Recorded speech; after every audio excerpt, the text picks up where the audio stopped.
Assalamualaikum warahmatullahi wabarakatuh. Alhamdulillah, pada pagi hari ini kita dapat bertemu kembali dalam pembelajaran daring mata kuliah Metodologi Studi Islam. Pertama-tama yang saya hormati Bapak Ahmad Fathah, SPDI MSI, selaku dosen pengampu mata kuliah Metodologi Studi Islam. Dan tak lupa kepada teman-teman semua yang saya sayangi.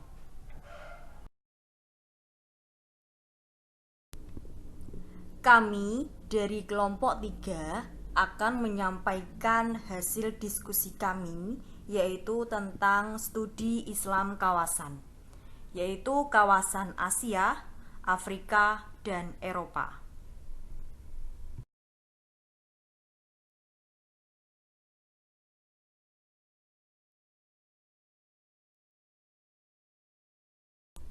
Sebelumnya, saya akan memperkenalkan kelompok kami. Yang pertama, dari teman saya, Riki Subhatiar.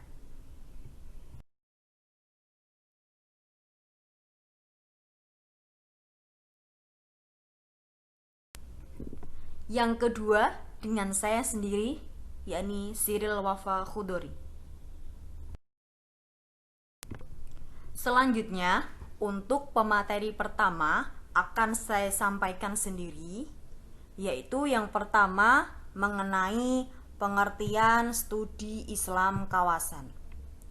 Studi Islam kawasan adalah kajian yang menjelaskan tentang situasi yang terjadi di berbagai area, mengenai kawasan Islam di dunia dan ruang lingkup yang ada di dalamnya, mulai dari pertumbuhan, perkembangan, serta ciri-ciri karakteristik sosial budaya yang ada di dalamnya.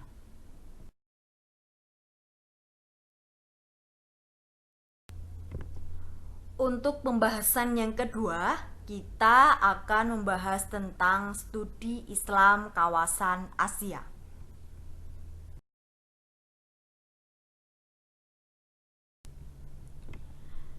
Di Asia terbagi menjadi beberapa wilayah.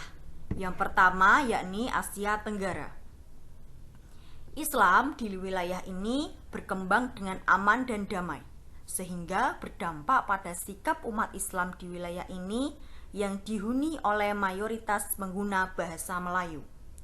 Asal mula masuk Islam ke wilayah ini lebih banyak dibawa oleh saudagar atau pedagang muslim dari wilayah India maupun Timur Tengah yang kedatangannya ke kawasan Asia ini sambil berdagang.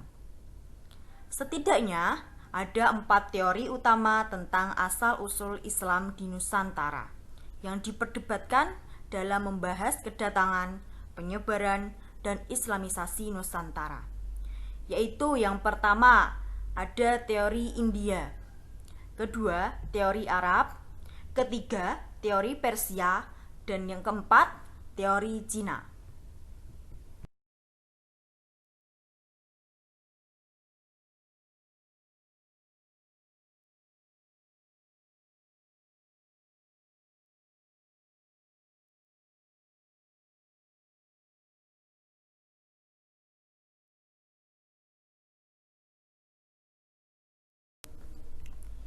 Di sini dapat kita lihat ada 4 teori utama tentang asal-usul Islam di Asia Tenggara atau di Nusantara. Yang pertama yaitu teori India. Menurut Hargrunge pada tahun 1883, India Selatan adalah asal-usul Islam di Nusantara. Para pedagang muslim inilah yang merupakan orang-orang yang pertama kali mengislamkan penduduk di Nusantara. Kemudian yang teori kedua yakni teori Arab. Menurut Arnold bahwa para pedagang Arab juga menyebarkan Islam ketika mereka mendominasi perdagangan di barat sampai timur sejak awal Hijriah atau abad ke-7 dan ke-8 Masehi. Beberapa pedagang Arab telah menikah dengan penduduk lokal, sehingga mereka membentuk komunitas muslim yang merupakan campuran pendatang dari Arab dan penduduk lokal. Dengan komunitas tersebut, mereka terus-menerus menyebarkan agama Islam. Yang ketiga yakni dari teori Persia. Teori ini didasarkan pada kesamaan unsur budaya Persia, khususnya Syiah, yang ada dalam unsur kebudayaan Islam Nusantara. Namun, dibantah oleh Saifuddin Zuhri yang menyatakan bahwa Islam masuk ke Kepulauan Nusantara yaitu pada abad ke-7 Hijriah, yaitu pada masa kekuasaan Bani Umayyah, sehingga tidak mungkin Islam berasal dari Persia pada saat kekuasaan politik dipegang oleh bangsa Arab. Kemudian yang terakhir yaitu dari teori Cina. Teori ini berdasarkan pada banyaknya unsur kebudayaan Cina dalam beberapa unsur kebudayaan Islam di Indonesia. Sementara itu, Dennis Lambert menunjukkan banyaknya silang budaya Cina dalam berbagai aspek kehidupan bangsa Indonesia. Misalkan seperti makanan, minuman, pakaian, bahasa, seni, bangunan, dan sebagainya.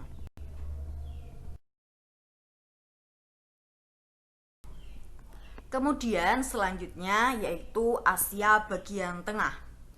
Islam memiliki sejarah panjang di kawasan Asia Tengah yang hadir di sana sejak abad ke-7 Masehi melalui para pedagang Arab. Sejak saat itulah Islam menjadi bagian tak terpisahkan dari kehidupan masyarakat Asia Tengah.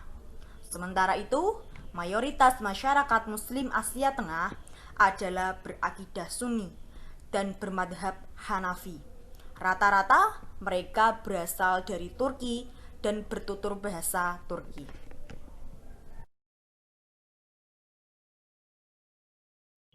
Asia Selatan, India. Kebanyakan Muslim India adalah petani.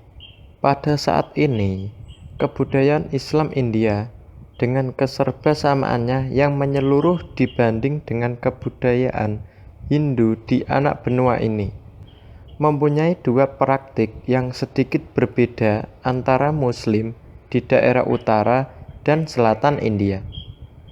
Di utara, Muslim kebanyakan menganut madhab Hanafi, berbahasa Urdu atau Bengali.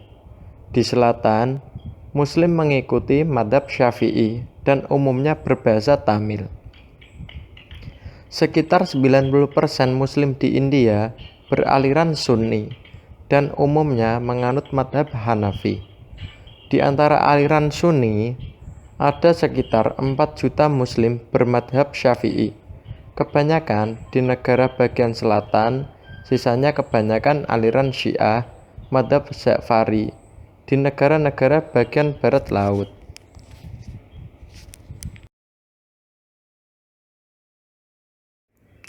Asia Timur, Cina.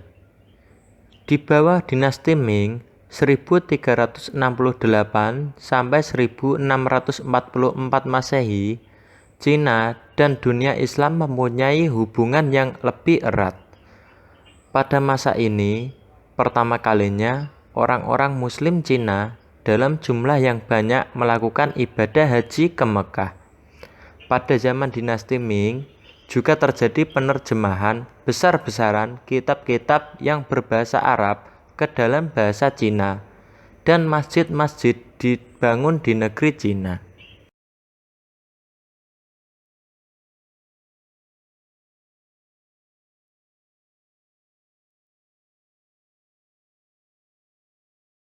Studi Islam kawasan Afrika. Pada tahun 1317 Masehi, Gereja Dongola yang ada di Sudan diubah menjadi masjid.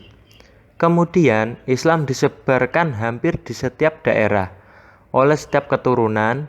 Sementara itu, di Fons terdapat kerajaan Kristen pada tahun 1505 Masehi dengan rajanya Amara-Dunkos.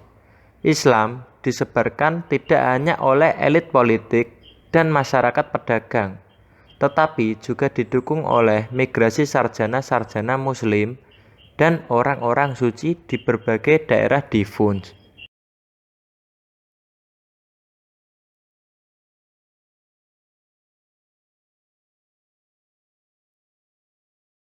Studi Islam kawasan Eropa. Ketika komunis naik ke panggung kekuasaan, Bulgaria usai Perang Dunia, Pomag menjadi komunitas yang menderita. Tidak ada lagi kristenisasi, yang ada adalah ateisasi. Komunis menganjurkan seluruh masjid dan lembaga-lembaga pendidikan Islam, merampas tanah wakaf, membunuh semua ulama, guru, menganjurkan Al-Quran, dan teks-teks keagamaan.